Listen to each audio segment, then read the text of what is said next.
Administração financeira, né? Então, essa é a playlist que estou construindo aqui nesse canal de forma bem básica, utilizando um livro, inclusive, que está me ajudando e muito a entender um pouco sobre isso. E você também estiver assistindo esse vídeo. Então, Fundamentos de Administração Financeira, eu indico esse livro para você começar a entender sobre administração financeira, aí no lugar onde você trabalha ou quer trabalhar, ou está, de repente, fazendo faculdade de administração, economia, contábeis.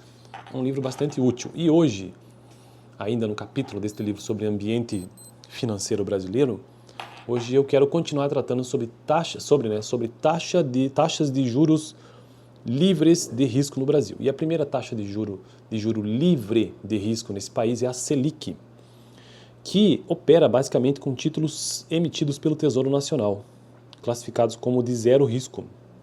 Então, Selic é uma abreviação, né, que significa Selic, S-E-L-I-C. Então, S de sistema, E de especial, L de liquidação, LI de liquidação e C de custódia, sistema especial de liquidação e custódia. Ou seja, as negociações com títulos públicos no mercado monetário brasileiro são controladas por um sistema especial de custódia e liquidação, conhecidos como Sistema Especial de Liquidação e Custódia, Selic. Então, a Selic existe, basicamente, para controlar e operar com títulos públicos emitidos pelo Tesouro Nacional. Bom, mas isso eu já vi no vídeo passado, né? Acaba que isso se torna, no Brasil, uma taxa de juro básica, né?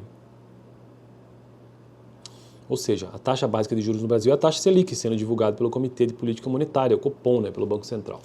Mas isso eu já tratei no vídeo passado. Hoje eu quero tratar sobre uma outra taxa de juro livre de risco. E qual que é? É aquela que eles chamam de CDI, ou então simplesmente conhecida por taxa DI. O texto diz o seguinte: outra taxa de juros admitida como livre de risco no mercado financeiro nacional é a taxa de operações lastreadas em certificado de depósitos interfinanceiros. Então veja o que significa a sigla CDI. Certificados de Depósitos Interfinanceiros, conhecida por taxa DI. Essa taxa é formada pelos empréstimos entre os bancos, operações interfinanceiras. Por isso, né, certificado de depósitos interfinanceiros entre os bancos. Exprimindo as expectativas do mercado com relação ao custo do dinheiro, entre eles, né? No mercado interfinanceiro, uma instituição financeira com sobras de caixa transfere recursos a outra com pouca disponibilidade. Então o banco está precisando, a outra empresta, né?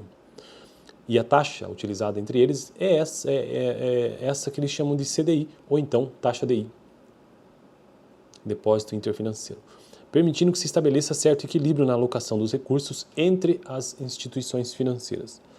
As taxas DI são ligeiramente mais altas que as taxas Selic, em consequência do seu maior risco, que é uma coisa até óbvia, né? Então, apesar de ser uma taxa livre de risco, ela tem a taxa Selic ela tem menos risco ainda, né?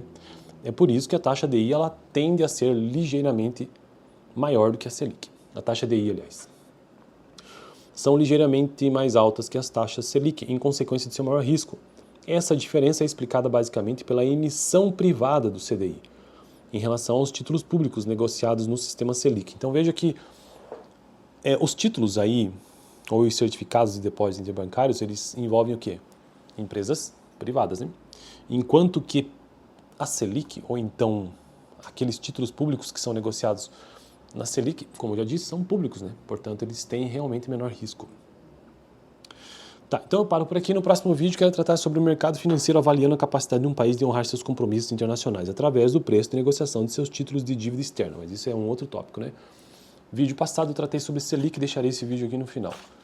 Lembrando, estou construindo uma playlist sobre administração financeira nesse canal e o livro texto base, Fundamentos da Administração Financeira. Aqui está. Beleza? Valeu!